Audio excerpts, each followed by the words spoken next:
సర్పంచ్ ఎన్నికల్లో మీరు విఫలం. మీ నియోజకవర్గాల్లో ఆశించిన ఫలితాలు రాలేదు. రెబల్స్ను పట్టించుకోకపోవడం వల్లే చీలిన ఓట్లు. ఫలితంగా ప్రత్యర్థులకు లాభం.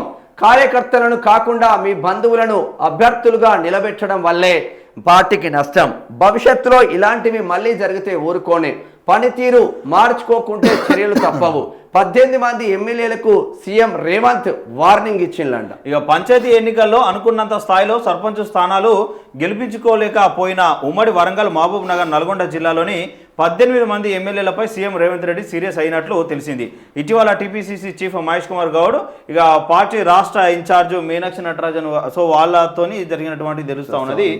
మరి వాస్తవంగా ఎందుకు ఆశించిన ఫలితాలు రాలేదంటే ఇప్పుడు మహబూబాబాద్ ఎమ్మెల్యే ఉన్నాడు. మహబూబాబాద్ ఎమ్మెల్యే ఉన్నాడు. మహబూబాబాద్ ఎమ్మెల్యే ఏం చేసిండంటే ఆయన ఎమ్మెల్యే మహబూబాబాద్కి మురళీ నాయక్ అని ఉంటాడు. వాళ్ళ భార్య డిసిసి అధ్యక్షురాలు, మహబూబాబాద్ జిల్లాకి డిసిసి అధ్యక్షురాలు వాళ్ళ భార్య. సర్పంచ్కి ఏం చేయాలి?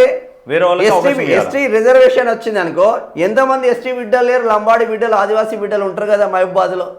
వాళ్ళని పెట్టకుండా వాళ్ళ సొంత వదలకే సర్పంచ్ ఇచ్చిండు. అట్టర్ ఫ్లాప్గా ఓడగొట్టారు ప్రజలు. సో వీళ్ళ బంధుగణాన్ని సర్పంచ్ బరిలో దింపితే అట్టర్ ఫ్లాప్గా ఓడగొట్టారు. చూద్దాం అది ఎంతవరకు పోతుంది. ఇక వ్యవహారాల ఇన్ఛార్జ్ మీనాక్షి నటరాజన్తో కలిసి నిర్వహించిన సమీక్షలో రేవంత్ రెడ్డి పలువురు ఎమ్మెల్యేలకు క్లాస్ తీసుకున్నట్లు సమాచారం. ప్రధానంగా బీఆర్ఎస్తో గట్టి పోటీ ఎదుర్కొని పార్టీకి అనుకున్నంత స్థాయిలో సర్పంచ్ స్థానాలు గెలిపించుకోలేకపోయిన ఎమ్మెల్యేల పనితీరును వారు అడిగి తెలుసుకున్నట్లు తెలిసింది. సొంతూరులోని ఓడిపోవడంపై ఫైర్. పంచాయతీ ఎన్నికల్లో కొందరు ఎమ్మెల్యేల సొంత ఊర్లలోనే కాంగ్రెస్ బలపరిచిన అభ్యర్థులు ఓడిపోవడంపై సీఎం రేవంత్ అసంతృప్తి వ్యక్తం చేసినట్లు తెలిసింది. తక్కువ స్థానాలు వచ్చిన ఆయా జిల్లాల్లోని ఎమ్మెల్యేల పనితీరును ఆయన గట్టిగానే ప్రశ్నించినట్టు టాక్. కొన్ని ప్రాంతాల్లో స్థానిక నేతల మొండి వైఖరితో పార్టీకి నష్టం జరిగిందని, కొన్ని ప్రాంతాల్లో సదరు ఎమ్మెల్యేలు తమ సొంత బంధువులను అభ్యర్థులుగా నిలబెట్టడం ద్వారా నేతల్లో ప్రజల్లో అసంతృప్తి వచ్చిందని, అర్హులైన కార్యకర్తలను కాదని వ్యవహరించిన తీరు సరికాదని ముఖ్యమంత్రి అన్నట్టు సమాచారం. కనీసం పార్టీకి వ్యతిరేకంగా పోటీ చేసిన రెబల్స్ను బుజ్జగించలేకపోయారని, వారిని సమన్వయం చేయడంలోనూ సదరు ఎమ్మెల్యేలు సరిగా వ్యవహరించలేదని, ఫలితంగా ఓట్లు చీలి ప్రత్యర్థి పార్టీలకు ప్రయోజనం కలిగిందని సీఎం ఆగ్రహం వ్యక్తం చేసినట్లు పార్టీ వర్గాల ద్వారా తెలిసింది. ఇక రిపీట్ అయితే ఊరుకునేదే లేదు. పంచాయతీ ఎన్నికల్లో వ్యవహరించినట్లు రాబోయే ఎన్నికల్లో వ్యవహరిస్తే ఊరుకునేదే లేదని ముఖ్యమంత్రి రేవంత్ రెడ్డి 18 మంది ఎమ్మెల్యేలకు వార్నింగ్ ఇచ్చినట్లు తెలిసింది. ఎమ్మెల్యేలు తమ వైఖరి మార్చుకోవాలని, పార్టీ క్రమశిక్షణకు లోబడి పనిచేయాలని, అశ్రద్ధ నిర్లక్ష్యాన్ని వీడి పార్టీని క్షేత్రస్థాయిలో బలోపేతం చేయాలని సూచించినట్లు సమాచారం. పనితీరు మార్చుకొని ఎమ్మెల్యేలను గమనిస్తున్నామని, భవిష్యత్తులో వారిపైన పార్టీ పరంగా కఠిన చర్యలు తీసుకునే అవకాశాలు ఉంటాయని సీఎం అన్నట్లు పార్టీ వర్గాలు చెప్తున్నాయట.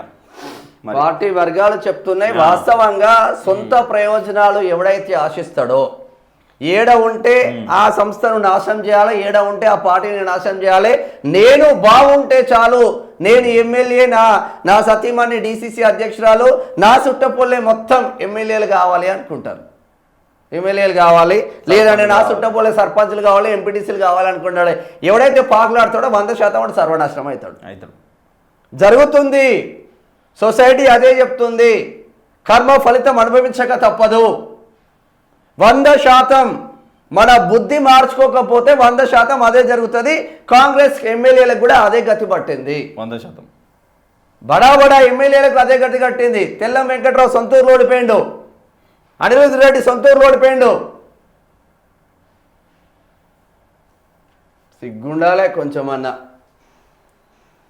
ఇది ఎన్నికల మీద జరుగుతున్నటువంటి ఇష్యూ ఇది ఇట్లా ఉంటే అయిపోయిందా? మీరు ఇక మతాలను కించపరిస్తే కఠిన శిక్ష.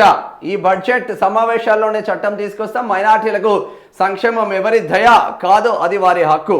డిసెంబర్ మిరాకిల్ నెల ఎల్బీ స్టేడియంలో క్రిస్మస్ వేడుకల్లో సీఎం రేవంత్ రెడ్డి.